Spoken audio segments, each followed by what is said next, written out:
This may sound like doom-mongering, but it isn't.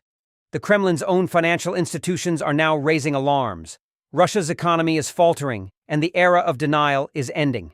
What was hidden behind propaganda and inflated numbers is being made public. The question now is how far the collapse will go, and what it means for Putin, for Russia's war machine, and for the global balance of power.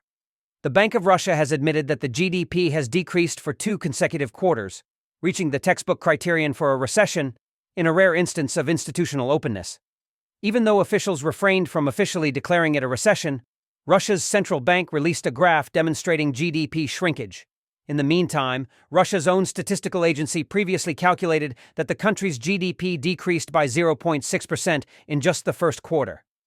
These events support the long-held warning by numerous economists that Moscow's war-driven model, which it established after 2022, is now coming apart. This statement is all the more noteworthy because it comes from Russia's own financial apparatus, which is typically in charge of displaying confidence rather than from outside criticism. It means the pressure has become too great to mask. This moment gains weight when you consider that it aligns with earlier warnings from inside and outside the country.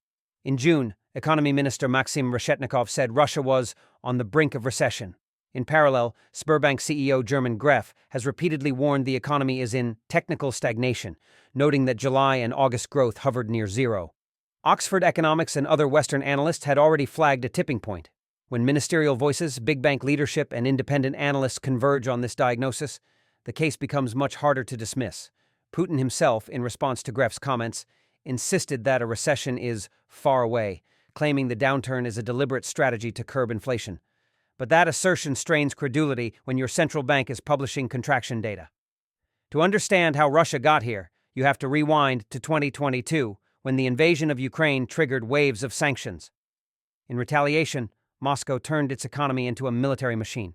They implemented capital controls, exports of gas and oil were increased, often at substantial discounts, and frequently to new markets like China, India, and Turkey.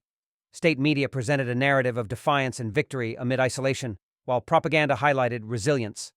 As long as the macro figures continued to rise, mostly due to rising defense spending and arms contracts, that story remained true. However, the gap between those figures and actual life was constantly widening. Inflation reduced salaries, importing necessities became more difficult, and the ruble subtly declined. Many Russians believed that their purchasing power was declining while the Kremlin bragged about GDP gains. However, illusions cannot withstand systemic stress. Sanctions have stifled vital industries that relied on Western supply chains, finance, and technology. Europe, once Russia's major energy client, now buys dramatically less.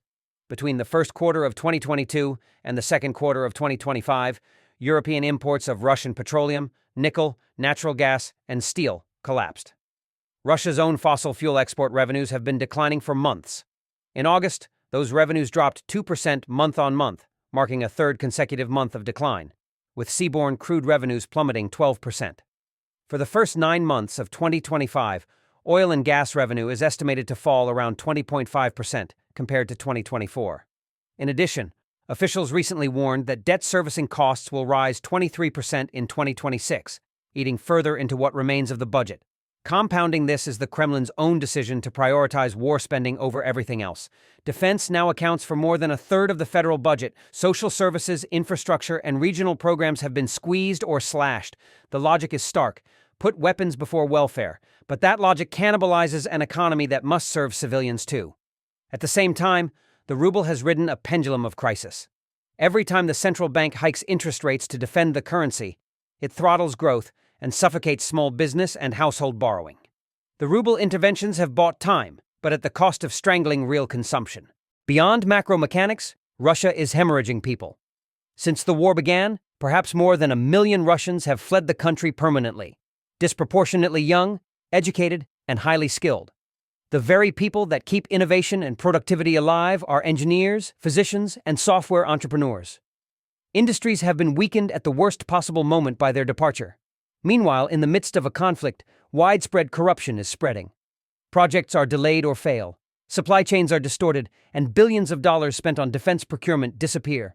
What's left are relationships rather than accountability, the same route that the late Soviet fall took. To make matters worse, Russia's food and health industries are failing. Droughts, floods, and frosts are causing crops in important areas to decline. Export buffers were reduced as a result of declining harvest volumes for wheat, barley, and sunflower. The health system is in crisis. Underpaid physicians, antiquated equipment, and medication shortages are interfering with care, particularly in rural areas and for chronic conditions. In short, the social fabric is being unraveled just as the economic engine sputters. This is why the Bank of Russia's admission matters so profoundly. It is a crack in the fortress of denial. When your voice of stability begins to acknowledge disintegration, the situation has passed the threshold of control.